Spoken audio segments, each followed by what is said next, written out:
मुंबईकरांचे जीव जात असताना दुसरीकडे राजकारण मात्र अव्याहतपणे सुरू आहे।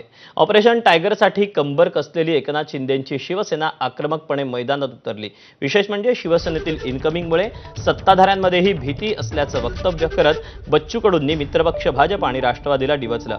6 बंडखोरांना आपल्या झेंड्याखाली घेतल्यानंतर शिवसेना महायुतीतील सर्वाधिक खासदार असणारा पक्ष ठरला। त्यामुळे आता आमदारांचीही फोडाफोडीच लक्ष शिंदेंनी समोर ठेवल्याचं बोललं जात आहे। दरम्यान बच्चू कडूंनी फोडाफोडीची जबाबदारी अप्रत्यक्षपणे नवनिर्वाचित विधान परिषद उपसभापती सचिन अहिरांवर टाकल्याचं दिसतंय। सचिन अहिरांनीही नवे राजकीय संकेत दिले। त्यामुळे उद्धव ठाकरेंच्या शिवसेनेला भगदाड पाडण्याचा चंग बांधलेल्या शिवसेनेमुळे मित्रांमध्येच तर अस्वस्थता नाही ना, अशी दबक्या आवाजात चर्चा सुरू आहे।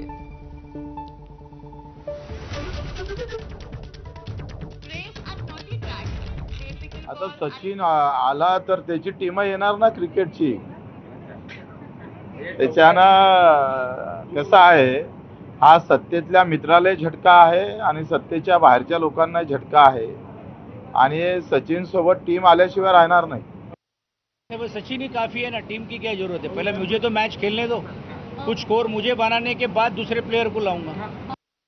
बच्चू कडू जर ज्योतिषी असतील तर त्यांना हे माहिती असेल, परंतु मला तर हे माहिती नाही। दुसरी गोष्ट बघा, जो जातोय त्याला उद्धव साहेबांनी जाहीर केलेलं आहे, ज्यांना कोणाला जायचं आहे ते जाऊ शकतात, आम्ही रोखणार नाही, बरोबर आहे। त्यांना कोण आला तो कोण गेला याच्याशी मतलब नाही, त्यांना जनतेशी बांधिलकी आहे, त्यांचं काम करत राहिलेले आहेत। त्याच्यामुळे आता बच्चू कडूंचे इकडचं जे काही राजकीय भाष्य आहे मी तर काय ऐकलेलं नाही आहे। दरम्यान बच्चू कडू यांच्या वक्तव्यानंतर भाजपनं पलटवार केला, तर आदित्य ठाकरेंनी खोचक टोला लगावला। पाहूया। बच्चू कडूंनी नावाप्रमाणे कडू वातावरण या ठिकाणी महायुतीमध्ये करू नये। ते आमचा घटक पक्ष आहेत, ते शिवसेना या घटक पक्षात आलेत। ते प्रहार संघटनेचे आता राजकीय पक्षाचे प्रमुख नाही राहिलेले, याची जाणीव आणि भान त्यांनी ठेवावं आणि वातावरण कलुषित होईल। मी मोठा तू मोठा, माझ्यामुळं की तुझ्यामुळं, हे मला वाटतं टाळायला पाहिजे। अशा प्रकारची माझी मित्रत्वाचा त्यांना सल्ला राहील। बच्चू कडू म्हणताय की आमच्यासोबत सचिन आला आहे, लवकरच बाकी टीम देखील सोबत येईल। त्यांचं अस्तित्व त्यांनी आता पूर्णपणे विलीन करून टाकलेलं आहे, त्यांना कुठे उत्तर देऊ आम्ही? दुसरीकडे महायुतीकडून ऑफर आली तर विचार करू, असं शरद पवारांच्या राष्ट्रवादीचे खासदार अमोल कोल्हेंनी मिश्किल शब्दात सहजपणे म्हटलं। पण आता त्यावर राजकारण सुरू झालं। वक्तव्याची चर्चा झाल्यानंतर त्यांनी आता आपल्या वक्तव्याचा विपर्यास केल्याचं म्हटलं। दुसरीकडे सत्ताधारी पक्षातले काही नेते मात्र कोल्हेंचं वक्तव्य गांभीर्यानं घेत आहेत, तर मवियाच्या नेत्यांना मात्र कोल्हे शरद पवारांना सोडून कुठे जाणार नाही असा विश्वास आहे।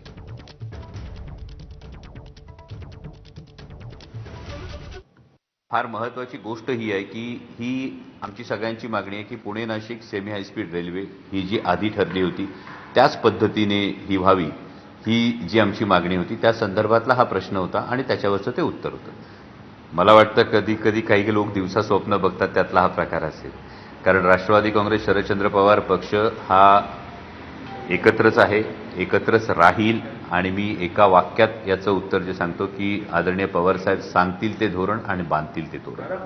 डॉक्टर अमोल कोल्हे यांनी जर असं विधान केलं असेल तर ते दुर्दैव आहे। मी त्यांना ओळखतो, ते छत्रपती संभाजीराजांची भूमिका करतात, सध्या महात्मा फुल्यांच्या भूमिकेत आहेत। छत्रपती संभाजी आणि महात्मा फुले हे स्वाभिमानी आणि धर्माभिमानी, आणि त्यांच्या भूमिकेत शिरणारी व्यक्ती ही धर्मद्रोह आणि विचारद्रोह करणार नाही।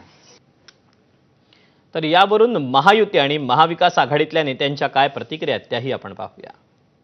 कोल्हेंनी जे काय स्टेटमेंट केलं एकीकडे आम्हाला ऑफर आला तर मी विचार करू, याचा अर्थ त्याला पक्षाच्या नेतृत्वाने सांगितलं असावं। पक्षामध्ये सुद्धा आता ऑफर आली तर युतीमध्ये जायचं हे ठरलेलं आहे। रोहित पवार हा आपल्या काकाची भूमिका वठवतोय, नाही म्हणायचं आणि ऐन वेळेला जायचं हे त्यांचं ठरलेलं आहे।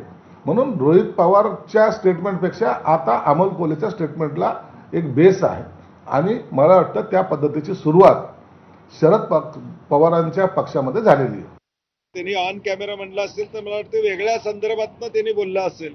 विकास कामासाठी महायुतीनं बोलवलं तर जाऊ असं म्हणले असतील, परंतु ते काय पक्षांतर करणार नाहीत किंवा कुठेही जाणार नाहीत याची खात्री मला मित्र म्हणून आहे. कारण की शाहू फुले आंबेडकरांच्या विचाराचे आमचे मित्र अमोल कोल्हे आहेत. तेव्हा मला नाही वाटत कारण नसताना ही शंका त्यांच्याबद्दल निर्माण करणं संयुक्तिक राहणार.